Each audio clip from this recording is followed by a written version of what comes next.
I'm walking home now, of course, on the beach strip of Tel Aviv. I mean, nothing new. I've spent many days and hours in my life. I mean, walking along the beach. Since childhood, and of course lately. So I was reminded of something, just a point that I think an historical issue that I wanted to kind of just mention. It came to my mind because of the issue of Israelis and Arabs and and the wars of Israelis and Arabs, and it's sometimes it's relevant, sometimes more than other times, but it's always a popular issue in Israel.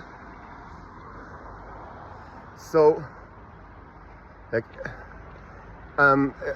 couple of days ago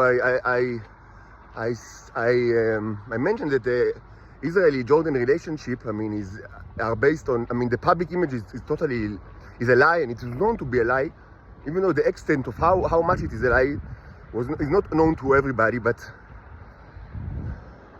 just to say, as I mentioned, the Nintendo peace process, by 1994, when the actual formal peace process was signed, everybody in Israel, every person with a little bit knowledge of history, and all of them knew that that this is kind of just a formal thing, and that nothing will change. That it will not change anything, because the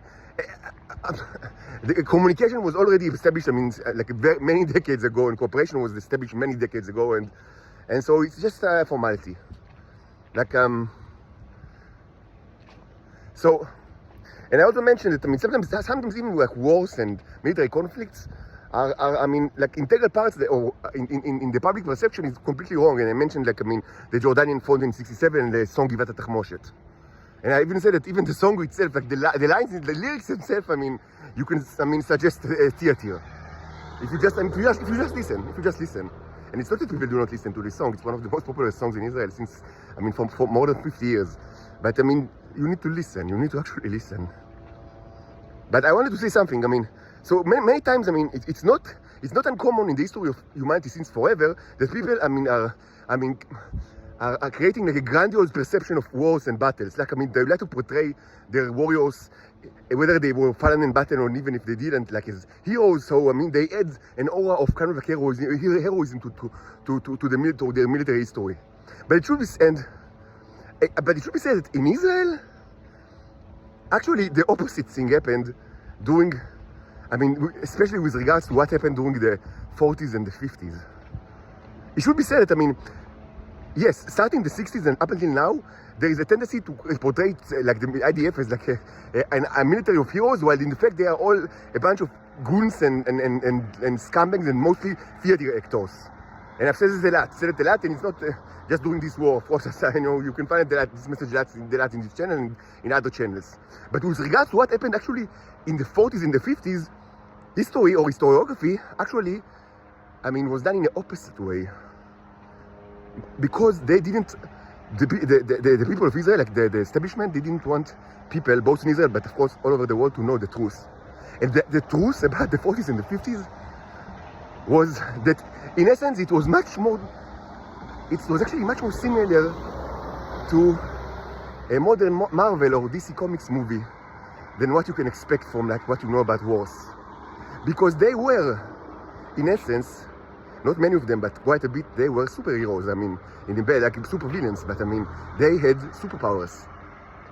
And why it was like that, I've spoken about it in the past, but the fact that, since Ottoman times, and during the first decades, there was a ton of supply and little demand of the tea that almost all of you know so well. And people at the time, they weren't good people, they were the monsters of the monsters, who do you think they were? The people that established Zionism. And I already speak about it a lot. You don't think, understand, these people ate human beings, they were cannibals. Cannibalism is still done in Israel, but they were kind of cannibals that, without any reservation. They didn't even suit up for the meal. Today they cook the baby outside. You don't see it, and you are dressed for the meal, and you don't see that it's a baby because it's served to you in salad or like a soup. So you will feel fine with it. Presumably. the Israelis do feel fine. But at the Ottoman times and later, like in the 30s, 20s, the 30s, they actually ate the people, like, I mean, without much, like, fast. Like, put it, like, on the bonfire and ate the person. So, and so they were, not many, but so a group of these people became extremely powerful. This is true from Trumpeldor to Moshe Dayan and many other people. And historiography didn't want people to know it because it's of course it's like a national secret, but it's also, of course, I mean, to any person that has like even a little bit of brain, they know that this is monstrosity and something that humanity should have prevented. This is like to say that it's a crime against humanity. I mean, this is understatement. This is understatement. The whole country was, I mean, founded on a never-ending series of crimes against humanity. Nothing is new. Nothing is new and nothing changed. Nothing is new.